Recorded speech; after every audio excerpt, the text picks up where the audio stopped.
Madame Mili Inger. Je suis chargée de la coopération internationale à la Caisse nationale de sécurité sociale et je suis venue assister aujourd'hui au Centre des jeunes dirigeants qui a exposé le côté aussi bien économique de la Tunisie que boursier.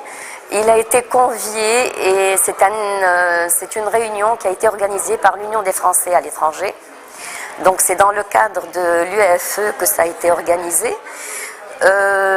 C'était un exposé très intéressant pour l'assistance qui, bien sûr, se compose de dirigeants nouveaux, d'entreprises nouvelles qui sont en Tunisie depuis la Révolution ou alors qui viennent de s'installer. Et bien entendu, avec la situation politique, économique et sociale, qui n'est pas inquiet?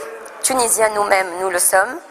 Avec ce changement radical de gouvernement et de relance économique, il y a beaucoup d'espoir à terme, mais bien entendu, ces espoirs, ils ont besoin d'être quantifiés, expliqués au niveau de la législation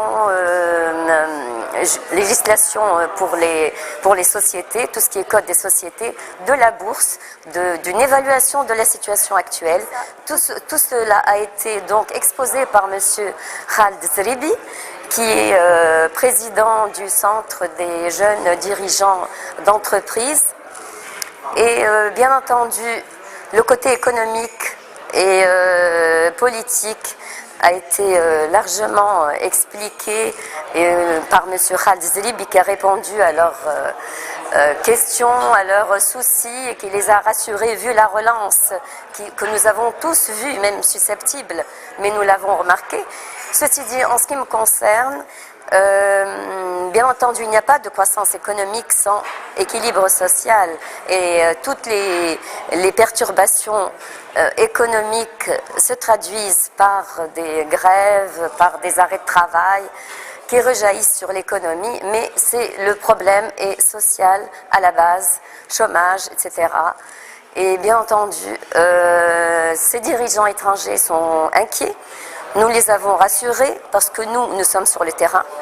Il y a beaucoup d'initiatives qui ont été entreprises pour accompagner toutes ces entreprises en difficulté au niveau de conseil, mais pas de contrôle. On a essayé de les reprendre, de leur donner des choix qu'ils peuvent réaliser. Et ils sont bien entendu,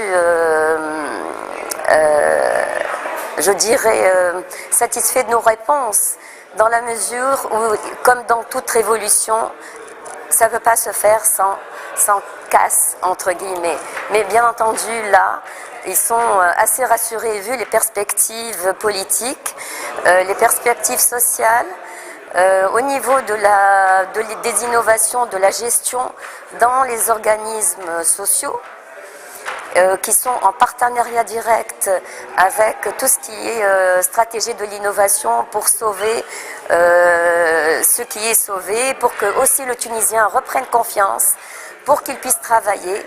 Et si bien sûr il reprend confiance, c'est toute la Tunisie qui change son image de marque. Et nous sommes en train de l'embellir et nous sommes sur la bonne voie et je suis très optimiste.